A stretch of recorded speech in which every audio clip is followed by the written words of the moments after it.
Good morning from Texas. How's everybody today? Well, today is Wednesday.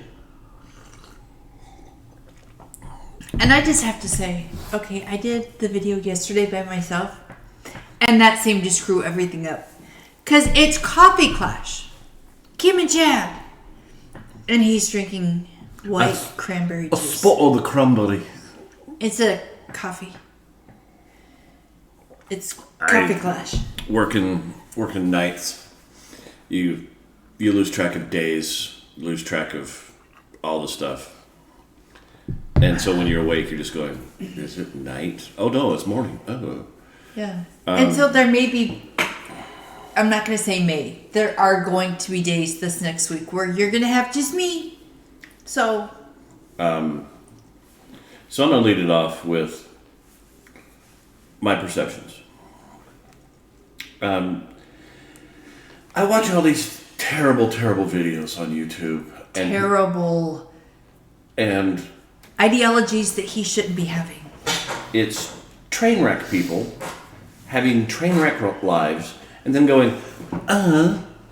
what? Gee, it's not fair. It's everybody else but me who's caused this problem. And I'm like, wow.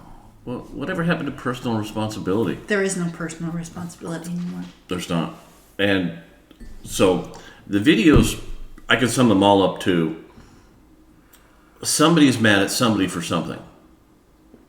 Video 1. Video 2, somebody's mad at somebody else for some reason, and somebody else is pointing out how they're wrong. And 3,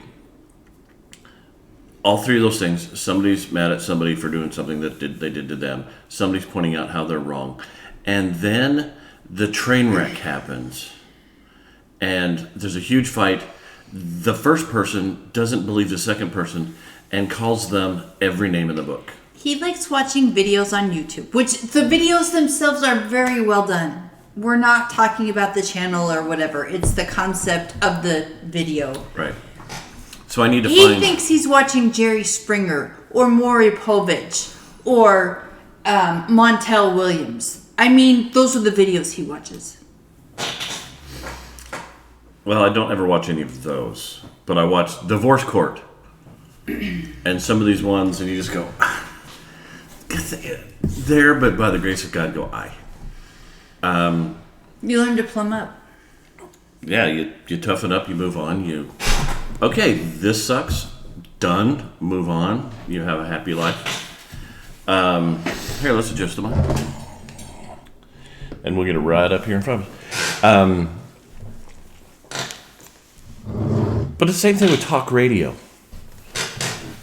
I sit there and I listen to talk radio and, oh God, what is his name? There's one of the guys who's on TV too. And he goes, oh no, this politician's going to go to prison forever. Nothing ever happens. It could be Glenn Beck. It could be Gary Franchi. It could be Jordan Peterson with... Well, there's one guy, Hannity.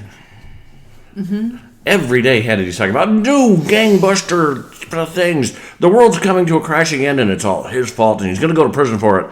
And then nothing happens. They move on to another story that scares us. It's clickbait. It's clickbait. So I've kind of stopped listening to talk radio just because I'm tired of feeling depressed. Yeah, I don't listen to talk radio on my way to work. Oh, okay. I listen to books on tape. Or music. So maybe we need to... At home, books on tape. You can listen to talk radio on your drive to work. Don't change me. At home, books on tape. Oh, it drives her insane when Kim, I want to talk about this, and she's going, don't infect me with your venomous. No, there's this really terrible, horrible thing going on, and she's going, stop, please. And he doesn't understand most of the time when I'm trying to get him to not talk about something. He keeps pushing and pushing. Because I want to talk. And he triggers me, but we don't need to talk about that particular subject. Okay, see, she's triggered again. Because you're not listening to me. You never do. Trigger. You never listen to me. It's like I don't exist. I'm sorry, I'm not listening. What? Yeah. No, and I get that, and I get it, so we can move on now. But trying to replace negativity with positivity is tough these days because everything is bombarding you with Chinese war balloons. And, I was looking at that Chinese balloon with that rack underneath it. Mm-hmm. It looked like bad lighting for a rock and roll show. Did they were solar panels? Yeah, they're solar panels. You're just going, okay. Oh my gosh, it's an EMP. What do we do? Let's make a plan. Let's go buy a bunch of... And I'm like, no, calm down. I take a day, let it wash through your brain, go on with a happy life. But yeah, that's the goal anymore, is just to cut, because that's how they make their money, keeping us insanely afraid. And you take a break and you run outside and you go, wow, what a pretty day. And both sides do it. Both sides. Whether it's the liberal media or the conservative media. They need their clicks. They need their money. So whatever they can get the people who watch their channel to click on, to watch, to interact with, that's what they're going to do. But okay, so we know that they make more money because people watch because they want to hear what the next horrible, terrible thing is. Okay, that's how they make money. How do we stop them from making money? Or do we just go... Okay, you can't stop them from making money. That is anti-capitalistic, telling them, okay, you want to do this, that's great, you can't make money at it. The frickin'... So it all boils down to just flicking the switch. Which would be wrong. No, I get to choose what I watch by flicking the switch. Oh, okay, I thought you meant flicking the switch on. That's right. That's how to make the biggest choices. You make your personal decisions. All right. I'm going to watch this. I'm not going to watch this. I have brands that I won't support. I have a lot of things that I won't support. I won't give them my money. And so that's my choice. That's how we vote. Just one person choosing not to do something. Like, okay, I have not watched professional sports in 5 years? About 6 that, years? since we left Denver. And that was my choice. Not that I don't love sports. I do. I chose, when I go out to buy a pair of tennis shoes, I go through and I look to see where the shoes were made.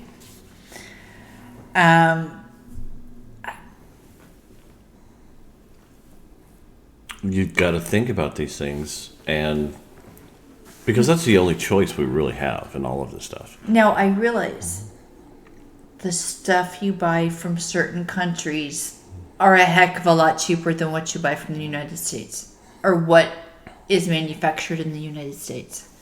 I get that. I may not be real good about not buying from certain countries. But it's almost impossible not to. Right.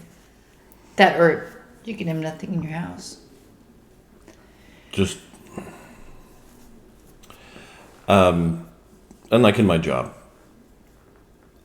I've identified in me that there's a good Chad and a bad Chad. Good Chad is Andy Griffith. Bad Chad is Dirty Harry. A long, long time ago, a very wise man named John Ricciardi, if you're still out there, John, pulled me aside and he goes, everybody shoots at Dirty Harry. Nobody shoots at Andy Griffith. And it was like a punch in the nose. You just go, you're right. And then the nice thing is people underestimate you when you're pleasant. When you go, you're right. I don't agree with you, but I'm going to go over here. Bye-bye. And you leave, and you just be happy. They go, oh, well, that guy's... And they live in their own little bubble of ick. But you're not in it. You're gone. All those people who do bad things to you, you walk away. Another very good friend of mine told me another saying. Just declare yourself the winner and walk away. It's not worth the fight. He tries to he fights to remember that one at times. Yeah. You know what? You're the one who's getting all the spit on your food in restaurants because you're such a bonehead. You know what? I'm going to be really nice to my wait staff and tip highly, and I don't have to worry about that. And there's only the nice Kim. What you see right here, right now, is what you get. The nice Kim. I'm the nicest person I know. 24/7. Yep. You're the best. I am. Don't forget that.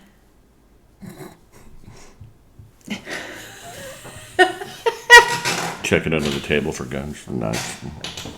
No. But yeah, just don't sweat the small stuff. Okay, there's going to be something someday that I'm willing to die on that hill over. Until then, all this minutia that they're throwing at you. Oh, pronouns. You know what? Get to know me first. Nice to meet you. You know, and don't stomp in and make anything happen because everybody's just going to go, no. And honestly, the things that you think you're willing, the hills that you're willing to die on right now, or you get so worked up about, give it 5-10 years. That'll totally change. Be gone. We were talking about how things change cyclically. Mm-hmm. And being middle 50s, you've seen it go, oh, everything's great, everything sucks. Everything's great, everything sucks. Keep, as they say, keep your powder dry. Move on. Keep going. One more breath. Wake up another day. And the worm will turn. And everybody who's really going, oh my gosh, everything's terrible. I better get chickens. You know, chickens are a great idea. Until you feed them. Then they're expensive. Clean their cage. Clean their cage. Figure out what to do with all the fertilizer.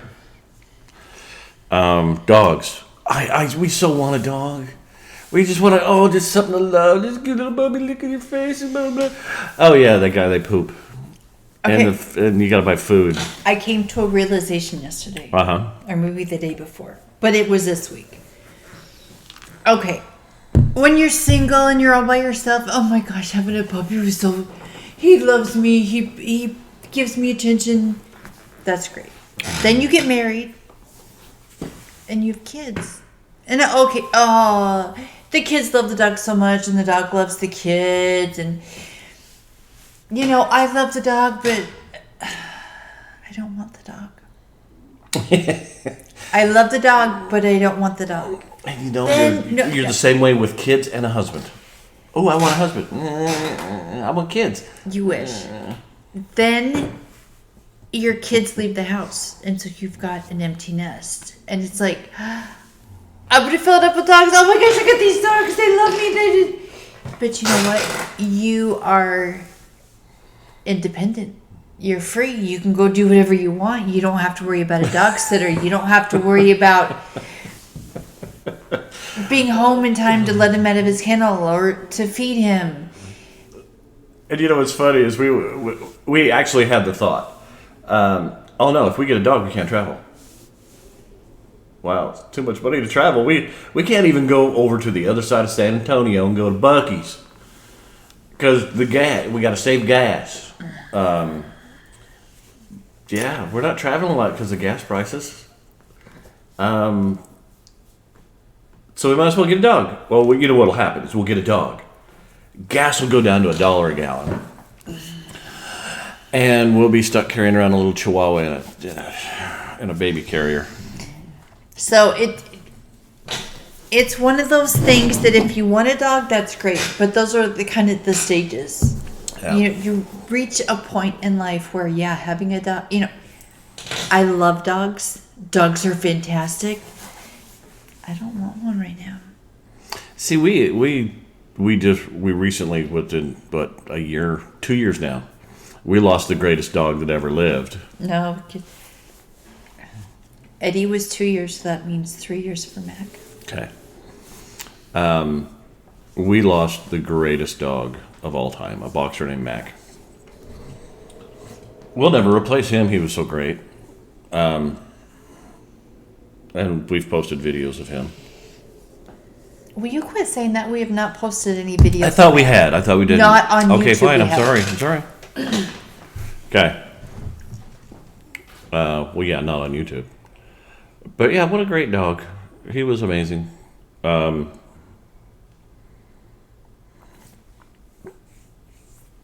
So yeah, you got to think these things through for next week.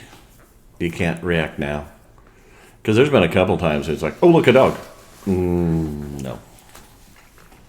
We came to the decision, because he's so puppy hungry. He really is. When we find the perfect rescue dog that we just can't live without, Yeah.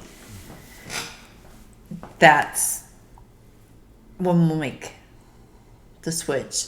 But We're not going to go looking. no, and I'm sorry, to have somebody else pick out a dog for you just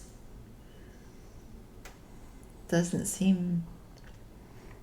Yeah, there's this great organization who helps vets find dogs, but they're in another state, and they call us and they say, "Hey, how would you like this one dog?" You know, I haven't made a connection with it. It's not. I didn't pick it up and go, "Oh." Yeah, because I mean, any of you who have gone out and looked at dogs, I don't want to say breeders. I mean, because when I've gotten my boxers, and I've had 3-4 boxers, it's always been somebody in their backyard that, okay, their next door neighbor's male got with their female, and so they weren't breeders, even backdoor breeders.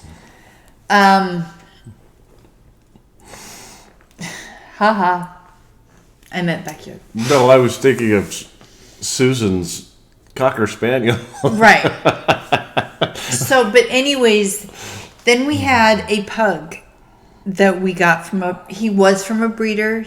The breeder was unable to sell him because he was a little bit larger. His face wasn't puggy enough, all this stuff. He really was an asshole. He was. He was a monster. But because we had a boxer who could just reach his paw up, he was fine. And stop him, it was great. Then we got Eddie, our rescue dog, who he was so emaciated. He looked like 3-4 dogs in one. He was like a Frankenweenie.